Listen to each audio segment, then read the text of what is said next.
How do you deal with professional rejection when it comes from one of your closest personal friends? How does that affect your relationship, both personally and professionally?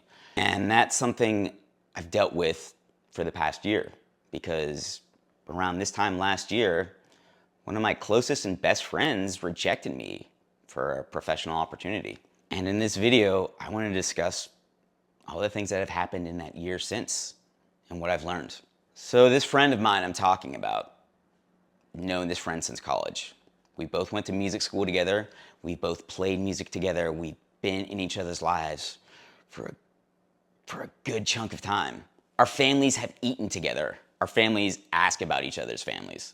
This friend of mine is a ride or die. And this friend of mine is also wildly successful in the podcast business. It just so happens that his podcast is not music related, and he wants to start doing some things that are more music related. Maybe a podcast, maybe a YouTube show.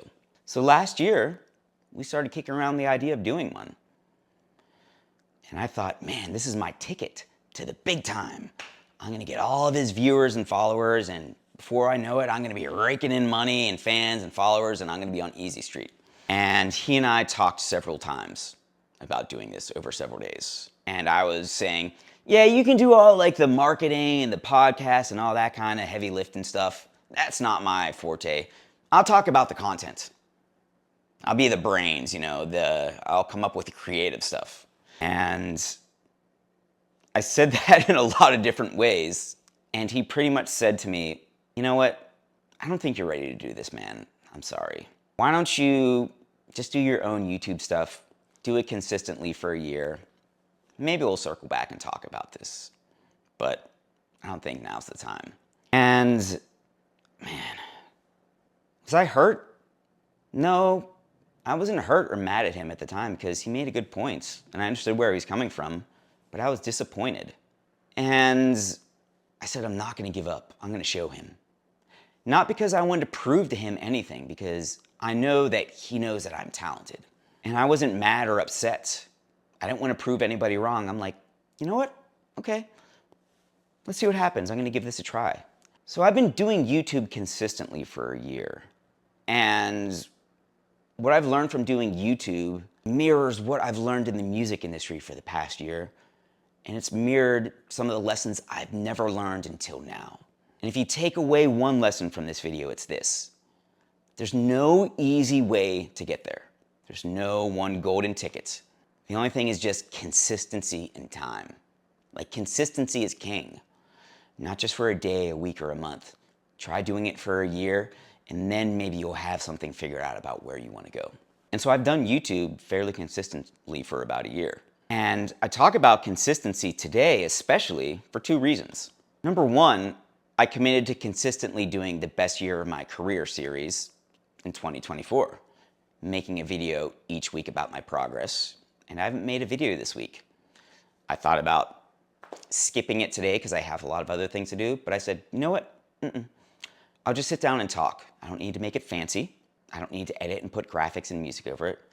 I just need to be consistent with it. And even if it's not the best today, a B- today is a lot better than an A+ tomorrow.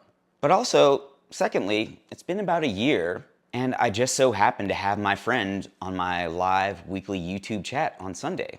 And it wasn't to commemorate anything. It wasn't to show him that I've done all this work. It was literally, I was texting him while I was setting up my live chat for the next day, and I said, oh, hey, you're free tomorrow. Why don't you come on my live chat? Let's just talk.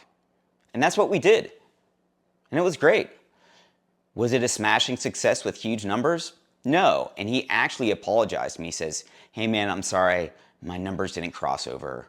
I try to tell people who are interested in music that the stuff I talk about in my podcast doesn't relate to yours and vice versa. And I said, that's fine. I'm not worried about that. I just wanted to talk to my buddy. And that's really what I wanted to do. And I've slowly started finding my voice, my rhythm on YouTube over the past year. Do I have it figured out?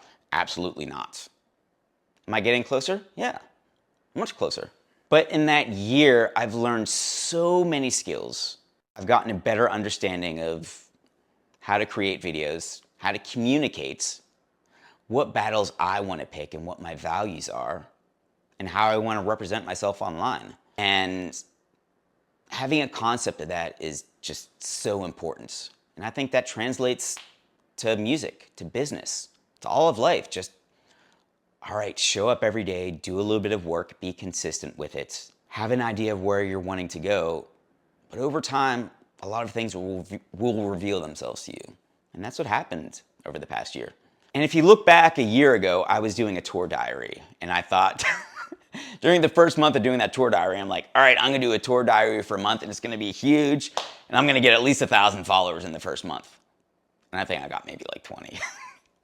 And I'll put a link to the playlist in this video, but I want you to take a look at those videos I was doing and look at how they are compared to my more recent videos. And I know a year from now, I'm gonna look at my videos and say, oh man, I've made even greater progress. But really, I've learned so much in that year on my own. And I've learned that by consistently doing the work and not expecting results like that. And that's the best advice I can give to anybody. There's no quick, easy results. There's no such thing as luck. Sometimes you might be in the right place at the right time, but have you laid down the foundation for yourself? Do you understand where you're going, where you want to go, and what skills you have to offer?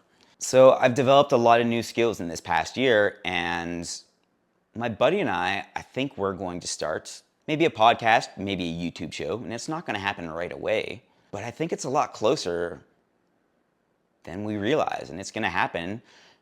And do I have any expectations of money, social media influence, going viral? Absolutely not. I just want to talk with my buddy about music and enjoy it. Just like I want to talk to my viewers out there about music and the journey, because I really enjoy it. So if you enjoy being on this journey with me, please like, follow, or subscribe. I host live chats on my YouTube channel every Sunday, 4:30 p.m. Eastern Standard Time, 1:30 p.m. Pacific Standard Time. I thank you so much for watching, not just this channel, but also the Best Year of My Career series. I can't wait to see where I'm at this time next year.